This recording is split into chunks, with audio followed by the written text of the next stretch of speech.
پیشن گوئی ہے ان کے بارے میں کہ ایک نبی آئیں گے عرب کے علاقے سے جو یہ کام کریں گے، اور وہ پیشن گوئیاں کسی پر فٹ نہیں ہوتی سوائے اللہ کے نبی صلی اللہ علیہ وسلم کے۔ اس کے بعد حضرت عیسیٰ علیہ السلام آئیں گے، اور پھر ایک آخری نبی آئیں گے جب اللہ کا پیغام جو ہے وہ اپنی پیک تک پہنچ جائے گا۔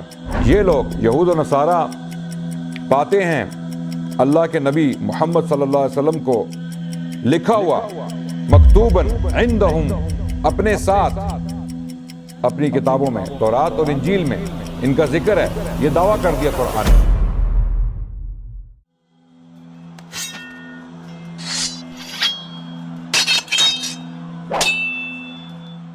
بسم اللہ الرحمن الرحیم، الحمد للہ رب العالمین، والصلاة والسلام علی خاتم الانبیاء وسید المرسلین وعلی آلہ واصحابہ الغر المیامین ومن تبعہم بإحسان الی یوم الدین، اما بعد، اعوذ باللہ السمیع العلیم من الشیطان الرجیم، بسم اللہ الرحمن الرحیم، وما ارسلناک الا رحمة للعالمین، وقال رسول اللہ صلی اللہ علیہ وسلم، لا یؤمن احدکم حتی اکون احب الیہ من والدہ وولدہ والناس اجمعین۔ میرے پیارے بہنوں اور بھائیوں، میرے عزیز ہم وطنوں، آپ کے سامنے آج میں اللہ کے نبی صلی اللہ علیہ وسلم کی سیرت پیش کرنے جا رہا ہوں۔ یہ سلسلہ اسلام کی تاریخ بیان کرنے کا سلسلہ ہے، اور اس دوران انشاءاللہ ہم کوشش کریں گے کہ مسلمانوں کی تاریخ میں جو بڑے بڑے واقعات ہوئے ان کے اوپر روشنی ڈالی جائے، اور ہمارا جو جوان طبقہ ہے، جو ہمارے بچے ہیں اسکولوں اور کالجز میں، ان کے لیے خصوصاً، اور باقی تمام بزرگوں کے لیے، اور ہماری جو مسلم عوام ہے اردو سپیکنگ دنیا میں، ان کے لیے عموماً ہم کچھ انفارمیشن مہیا کرنا چاہتے ہیں اسلامی تاریخ پر۔ اسلامی تاریخ پر بہت کم مواد موجود ہے اردو زبان میں ویڈیو کی صورت میں۔ کتابیں تو بہت ساری ہیں، اور آج کل کے دور میں سوشل میڈیا کا دور ہے، اس دور میں کتابیں پڑھنا ہر انسان کے بس کی بات نہیں ہے۔ یہ ممکن ہے کہ ہم فیس بک پیجز اور باقی پیجز، انسٹاگرام پیجز، شاید سینکڑوں پیجز پڑھ لیں، لیکن جب کتاب کھولیں گے تو ہمیں نیند آ جائے گی۔ تو اس کا ایک ہمارے پاس سولوشن یہ ہے کہ ہم لوگوں کے لیے آسانی پیدا کر دیں، اور جو مواد کتابوں میں موجود ہے اس کو ویڈیوز کی صورت میں لوگوں تک پہنچائیں انشاءاللہ۔ تو اس سیریز کا مقصد، اس سلسلے کا مقصد یہی ہے کہ اسلام کی تاریخ میں جو بڑے بڑے واقعات ہوئے ہیں، جو ہمارے بڑے بڑے ہیروز ہیں، جو ہمارے بڑے بڑے علماء، خطباء، بلغاء، نبی صلی اللہ علیہ وسلم کی ذات سے لے کر بعد کے لوگ جو آئے، جنہوں نے بڑی بڑی قربانیاں دیں اور اسلام کے لیے بڑے بڑے کام کیے، ان کی تاریخ کو پڑھنا ہمارے لیے بہت ضروری ہے، کیونکہ آج کل ہمارے بچے جو ہیں وہ دوسرے ہیروز سے بہت متاثر ہیں۔ کچھ لوگوں کے ہیروز جو ہیں وہ فٹ بال سٹارز ہیں، کچھ کے میوزک آرٹسٹ ہیں، کچھ کے ایکٹرز ہیں، اور کچھ کے اسپورٹس مین یا اسپورٹس ویمن ہیں۔ تو ہم چاہتے ہیں کہ ہم ایک متبادل رستہ بھی دکھائیں، جو بھولا ہوا رستہ ہے، ہم بھٹکے ہوئے ہیں راہ سے۔ ہم چاہتے ہیں کہ ہم اپنی مسلمان امت کو عموماً، اور ہمارا جو جوان طبقہ ہے اس کو خصوصاً راہ راست دکھائیں، اسلامی تاریخ بیان کر کے ان کے سامنے، تاکہ وہ دیکھیں کہ ہماری تاریخ میں بہت بڑے بڑے ہیرو گزرے ہیں، انہوں نے بڑے بڑے کام کیے ہیں، اور ان کی یہ قربانیاں جو ہم ضائع نہیں کر سکتے۔ تو اس کا ایک طریقہ یہ ہے کہ ہم ان کی قربانیوں کے بارے میں جانیں، اور پھر دیکھیں کہ کیا ان قربانیوں سے ہم آج کے دور میں فائدہ اٹھا سکتے ہیں، کچھ انسپریشن لے سکتے ہیں۔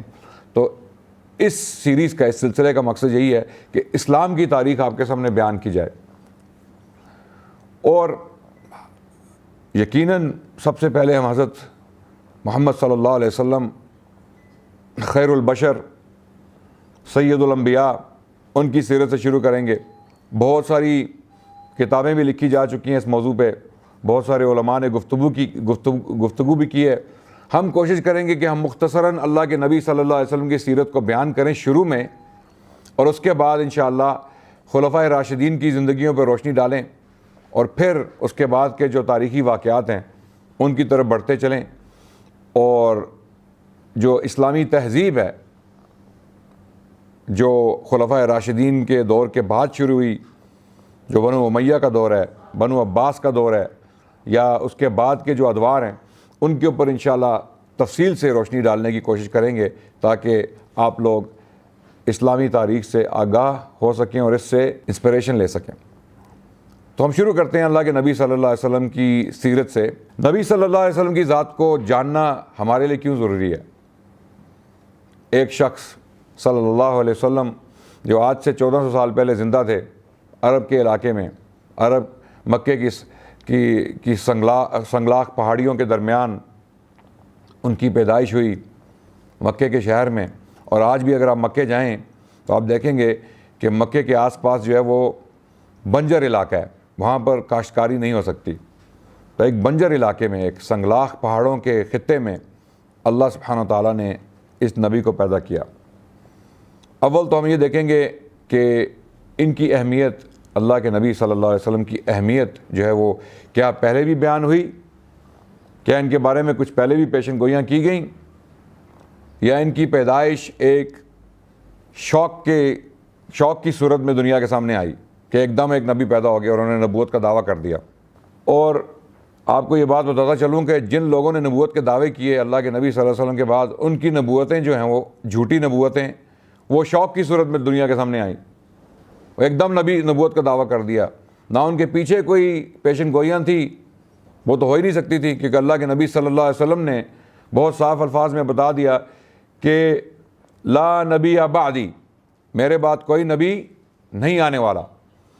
تو اسی لیے جھوٹی نبوتیں، جب جھوٹے نبی نبوت کا دعویٰ کرتے ہیں یا کرتے رہے ہیں، ان کی نبوتیں جو ہیں وہ جھوٹی ہونے کی وجہ سے ایک شوق کی صورت میں دنیا کے سامنے آئیں، بہت سارے لوگ شوکڈ ہو گئے۔ لیکن اللہ کے نبی صلی اللہ علیہ وسلم کی نبوت ایسی نبوت تھی جو سچی نبوت تھی، یقیناً الحمدللہ ہمارا اس پر ایمان ہے، اور اس کے بارے میں بہت ساری پیشن گوئیاں پہلے بھی موجود تھیں جن کی طرف قرآن نے بھی اشارہ کیا۔ یہاں تک قرآن میں کہا گیا اعوذ باللہ من الشیطان الرجیم یعرفونہ کما یعرفون ابناءہم، یہ لوگ یہود و نصارہ اللہ کے نبی کو اس طرح جانتے ہیں جس طرح اپنے بیٹوں کو پہچانتے ہیں۔ تو یہ دعویٰ بہت بڑا دعویٰ تھا، اور یہ سورہ اعراف میں آیت نمبر 157 میں اللہ سبحانہ تعالیٰ نے یہ دعویٰ کیا، قرآن نازل کیا، اور قرآن میں اللہ نے یہ فرمایا اعوذ باللہ من الشیطان الرجیم بسم اللہ الرحمن الرحیم یجدونہ مکتوبا عندہم فی التوراۃ والانجیل، یہ لوگ یہود و نصارہ پاتے ہیں اللہ کے نبی محمد صلی اللہ علیہ وسلم کو لکھا ہوا مکتوباً عندہم، اپنے ساتھ اپنی کتابوں میں، تورات اور انجیل میں ان کا ذکر ہے۔ یہ دعویٰ کر دیا قرآن نے۔ تو یہ دعویٰ جو اللہ کے نبی صلی اللہ علیہ وسلم نے نبوت کا کیا، یہ کوئی اپنی سوچ کے مطابق نہیں کیا، یہ اللہ نے ان کے اوپر وحی نازل کی اور ان کو بتایا کہ آپ اللہ کے نبی ہیں۔ اور اسی لیے ہم نے یہ دیکھنا ہے کہ کیا اللہ کے نبی محمد صلی اللہ علیہ وسلم کے بارے میں پیشن گوئیاں ہیں، اور بہت ساری ہیں۔ مثال کے طور پہ اگر آپ آج بھی جس کو ہم بائبل کہتے ہیں، کتاب مقدس، مسیحیوں کے ہاں اس کتاب کا نام ہے کتاب مقدس، اور ہمارا مسلمان ہونے کی حیثیت سے یہ عقیدہ ہے، بلکہ ہم مانتے ہیں، ہمارے اکثر علماء اس بات سے اتفاق کرتے ہیں کہ بائبل یا کتاب مقدس عہد قدیم اور عہد جدید، بائبل کے دو حصے ہیں، کتاب مقدس کے دو حصے ہیں۔ عہد قدیم جو ہے وہ یہودیوں کی کتابوں پر مبنی ہے، اور عہد جدید جو ہے وہ عیسائی یا مسیحی یہ دعویٰ کرتے ہیں کہ یہ کتابیں حضرت عیسیٰ علیہ السلام کے بارے میں جو مرتب کی گئیں بعد کے دور میں، حضرت عیسیٰ کے آنے کے بعد کچھ لوگوں نے ان کے بارے میں انفارمیشن اکٹھی کی اور کتابیں لکھی، تو اس کو عہد جدید کے نام سے پیش کیا گیا، اور اس کو بعد میں صحیفوں کا، خدائی صحیفوں کا، وحی کا درجہ دے کے بائبل کے ساتھ ملا کے، یعنی عہد قدیم کے ساتھ ملا کے مسیحیوں کے لیے جو ہے کتاب مقدس جو ہے وہ پیش کی گئی۔ تو اس کے دو حصے ہیں، دونوں حصوں میں ایک آنے والے نبی کی پیشن گوئی کی گئی ہے۔ تو ہمارا عقیدہ یہ کہ کچھ چیزیں، کچھ انفارمیشن ایسی ہے ان کتابوں میں جو سچی ہے، جو وحی پر مبنی ہے۔ یقیناً انبیاء نے وہ انفارمیشن جو ہے وہ دی تھی لوگوں کو، اور وہ کسی صورت میں بچا کر ان صحیفوں تک پہنچ گئی۔ لیکن جو زبان ہے ہمارے پاس، جس زبان میں ہمیں یہ صحیفے ملتے ہیں، جو سب سے قدیم زبانیں ہیں، وہ عبرانی زبان ہے عہد قدیم کے لیے اور یونانی زبان ہے عہد جدید کے لیے. دونوں زبانیں انبیاء کی بولی نہیں تھیں، اور اسی لیے ہم کہتے ہیں کہ قرآن اللہ کی خالص کتاب ہے. قرآن عربی زبان میں ہے، اور یہ وہی عربی زبان ہے جس میں اللہ سبحانہ و تعالیٰ نے اس کتاب کو نازل کیا. یہ وہی الفاظ ہیں جو اللہ کا کلام ہے، جو جبرائیل علیہ السلام لے کر آئے، اور اللہ کے نبی صلی اللہ علیہ وسلم نے ان سے یہ الفاظ حاصل کیے وحی کی صورت میں اور پھر امت تک پہنچائے. یہ وہی الفاظ ہیں جو اللہ نے نازل کیے ہیں. تو ہم کانفیڈنس کے ساتھ قرآن کو پڑھ سکتے ہیں کہ یہ وہی الفاظ ہیں جو اللہ سبحانہ و تعالیٰ نے بیان کیے. یہ دعویٰ عہد قدیم اور عہد جدید کے بارے میں نہیں کیا جا سکتا. انفارمیشن ہے جو وہی پر مبنی ہے، جو اپنی تبدیل شدہ حالت میں موجود ہے، لیکن تمام کے تمام صحیفے یہودیوں اور نصرانیوں کے وہ اپنی اصلی حالت میں نہیں ہیں، کیونکہ گریک زبان، یونانی زبان جو ہے وہ حضرت عیسیٰ علیہ السلام کی زبان نہیں تھی. تو ہمارے پاس جو قدیم تر انفارمیشن حضرت عیسیٰ علیہ السلام کے بارے میں موجود ہے وہ یونانی زبان میں ہے. تو اب میرا یہ بات کرنے کا مقصد کیا ہے؟ مقصد یہ ہے کہ تبدیل شدہ حالت میں بھی عہد قدیم میں اور عہد جدید میں کچھ ایسی انفارمیشن موجود ہے جو اوریجنلی اصلاً انبیاء سے آئی اور ترجمے کی صورت میں آگے تک جو ہے منتقل ہوئی، اور وہ اب تک موجود ہے، ہم تک پہنچ چکی ہے. تو یہ کون سی انفارمیشن جس کی طرف میں اشارہ کر رہا ہوں؟ بہت ساری انفارمیشن ہے، بہت ساری ٹیچنگز ہیں، بہت ساری تعلیمات ہیں عہد قدیم اور عہد جدید میں. جو کتاب مقدس ہے یہودیوں اور نصرانیوں کی، اس میں ایسی تعلیمات موجود ہیں جو بالکل اسلام کے ساتھ مماثلت رکھتی ہیں، اسلام سے ملتی ہیں. ان میں وہ تعلیمات بھی ہیں جو ایک نبی کی پیشن گوئی کر رہی ہیں، ایک آنے والے نبی کی پیشن گوئی کر رہی ہیں. مثال کے طور پہ ڈیٹرونمی، دا بک آف ڈیٹرونمی، تثنیہ کی کتاب، اس میں باب نمبر 33 آیت نمبر 2 میں 3 لوکیشن کا ذکر کیا گیا ہے. ایک لوکیشن ہے سائنائے، سینا کا پہاڑ جو مصر میں ہے. دوسری لوکیشن جو ہے وہ سعیر کا پہاڑی سلسلہ ہے جو فلسطین میں ہے. اور تیسری لوکیشن ہے فاران، جس کا ذکر کیا گیا ہے اس آیت میں، تثنیہ کی کتاب ڈیٹرونمی 33:2 باب نمبر 33 آیت نمبر 2. اس میں ذکر کی گیا 3 لوکیشنز کا. تو یہاں پر 3 لوکیشنز جو بیان کی گئیں، ان میں آپ اگر دیکھیں، غور کریں، تو سب سے پہلے تو سینا کا پہاڑ، طور سینا جس کو ہم کہتے ہیں، جس کا ذکر قرآن میں بھی آیا ہے، اس کا تعلق حضرت موسیٰ علیہ السلام کی لیگیسی سے ہے. پھر اس کے بعد دوسری لوکیشن جو ہے وہ سعیر کا پہاڑی سلسلہ فلسطین میں، اس کا تعلق حضرت عیسیٰ علیہ السلام کے مشن سے ہے. اور تیسری لوکیشن فاران جو ہے وہ کہاں پر ہے؟ یہ سوال اٹھتا ہے کہ وہ کہاں پر ہے. فاران وہی خطہ ہے، وہی پہاڑی سلسلہ ہے جہاں پر مکہ کا شہر ہے، اور اس کی طرف اشارہ جو ہے وہ کتاب مقدس کی پہلی کتاب جینیسس میں بھی ہوتا ہے، جہاں پر حضرت ابراہیم علیہ السلام کا واقعہ موجود ہے. باب نمبر 21 میں بتایا گیا کہ حضرت ابراہیم علیہ السلام نے حضرت اسماعیل علیہ السلام کو ان کی والدہ سمیت جو ہے اس فاران کے خطے میں لا کر چھوڑ دیا. اور یہ وادی کون سی وادی ہے؟ یہ مکے کی وادی ہے، جہاں پر چاہے زمزم کا کنواں جو ہے وہ بن گیا. ایک معجزے کے طور پر اللہ سبحانہ و تعالیٰ نے یہ کنواں بنا دیا. تو یہ ساری پیشن گوئیاں موجود ہیں. لیکن فاران کے علاقے کا ذکر کرنے کا مقصد کیا ہے؟ 2 دوسری لوکیشنز کے ساتھ یہ بتانا ہے کہ پہلے موسیٰ علیہ السلام آئیں گے، اس کے بعد حضرت عیسیٰ علیہ السلام آئیں گے، اور پھر ایک آخری نبی آئیں گے جب اللہ کا پیغام جو ہے وہ اپنی پیک تک پہنچ جائے گا. اور اگر جب آپ الفاظ پر غور کریں گے، تثنیہ کے الفاظ پر، اس آیت میں Lord came from Sinai and he rose from Mount Seir and he shone forth from Mount Paran. یہاں پر یہ بتایا جا رہا ہے کہ فاران کی جو پہاڑیاں ہیں، یہاں پر آ کر میسج جو ہے وہ اپنے عروج کو پہنچ جائے گا. یہ رسالہ، یہ پیغام اپنے عروج کو پہنچ جائے گا، یعنی آخری نبی صلی اللہ علیہ وسلم. اس کے بعد بہت ساری پیشن گوئیاں اور بھی ہیں، تفصیلات میں نہیں جانا چاہتا. کیونکہ تفصیلات میں ہمارے بہت سارے لیکچرز جو ہیں وہ ہو جائیں گے، لیکن میں اشارتاً آپ کو یہ بتاتا چلوں کہ یہ پیشن گوئیاں یقیناً عہد قدیم اور عہد جدید میں موجود ہیں۔ پھر اشیاء ایک نبی تھے آئزایا کے نام سے، عربی میں اور اردو میں ان کو اشیاء کہا جائے گا، الف شین عین یہ الف اشیاء۔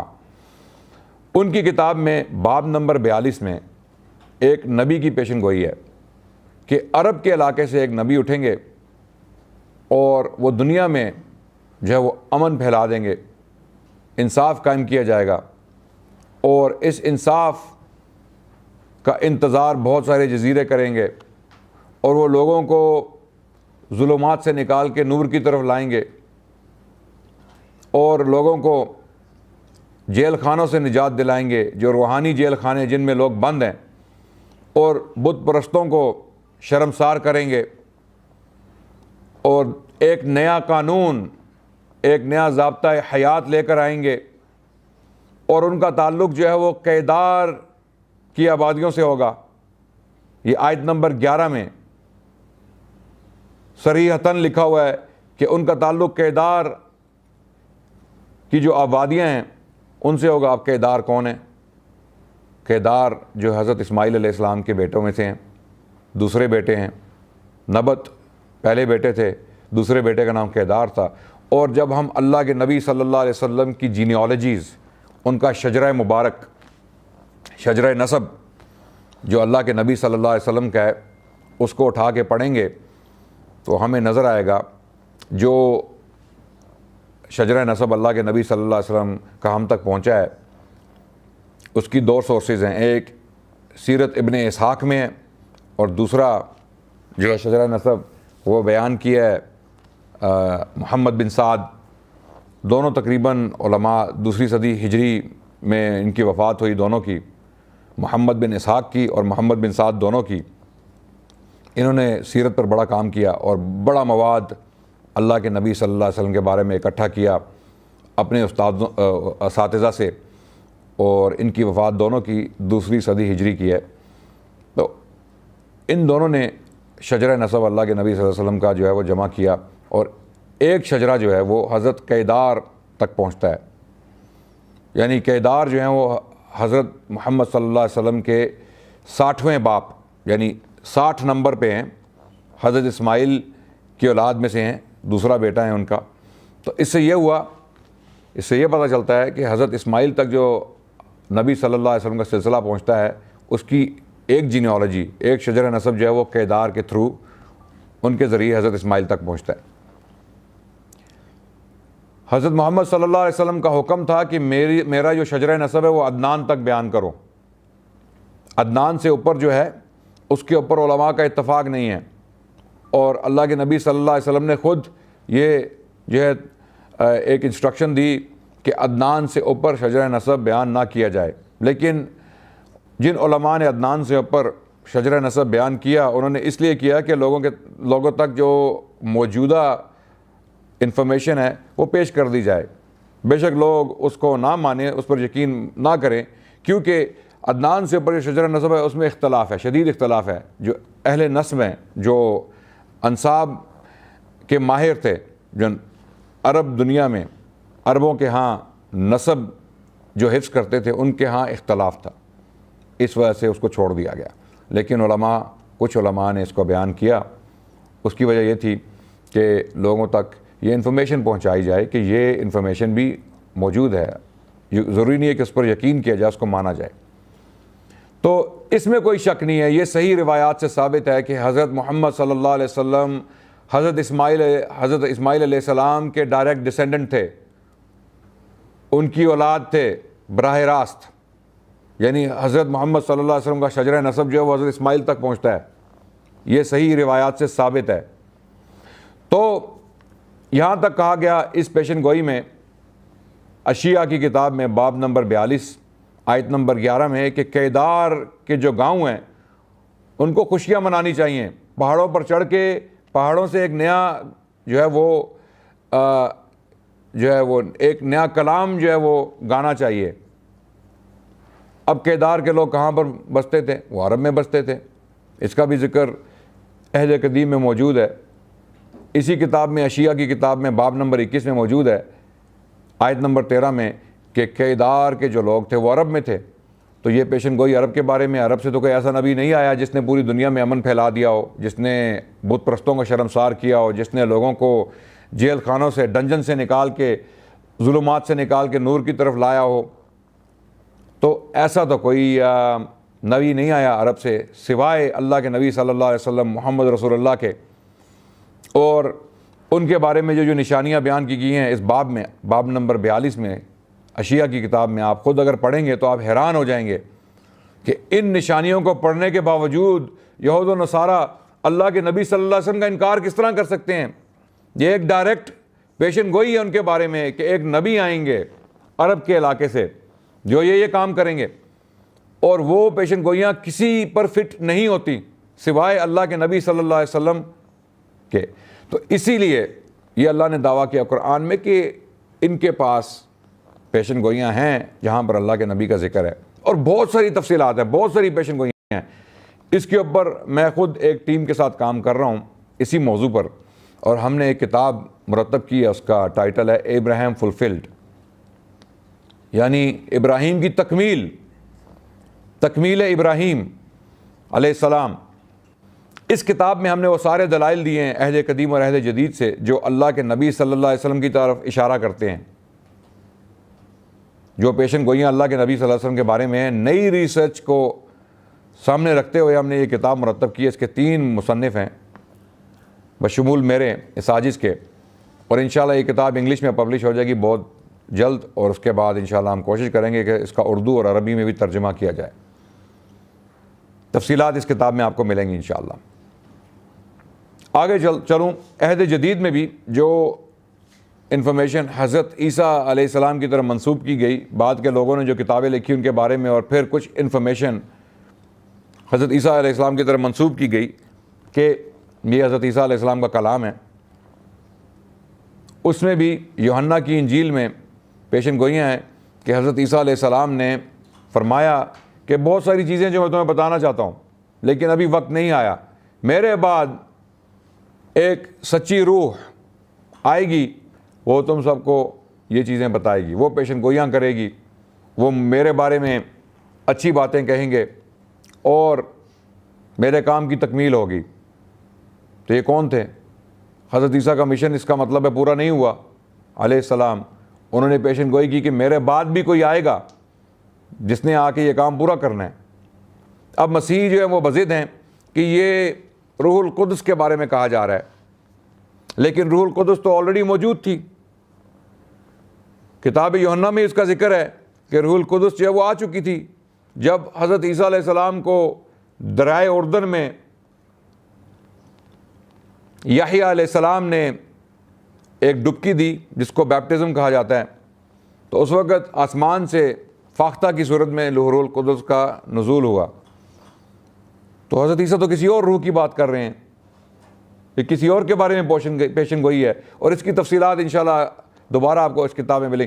تو بات کرنے کا مقصد یہ ہے کہ بہت ساری زبردست صاف ستھری پیشن گوئیاں جو ہیں وہ موجود ہیں عہد قدیم اور عہد جدید میں یہود و نصارہ کی کتابوں میں کہ ایک نبی آئیں گے جو یہ کام کریں گے, اور پھر وہی ہوا. سینکڑوں صدیوں بعد اللہ نے ان پیشن گوئیوں کو پورا کیا, اور اللہ کے نبی صلی اللہ علیہ وسلم کی پیدائش ہوئی مکے کے شہر میں ایک گھرانے میں, جس کا ذکر انشاءاللہ ہم اختصار کے ساتھ اگلی قسط میں کریں گے. تب تک کے لیے آپ کی اجازت چاہتا ہوں آپ سے. انشاءاللہ اگلی قسط میں کچھ اور تفصیلات بیان کروں گا. الحمدللہ رب العالمین. السلام علیکم ورحمۃ اللہ وبرکاتہ.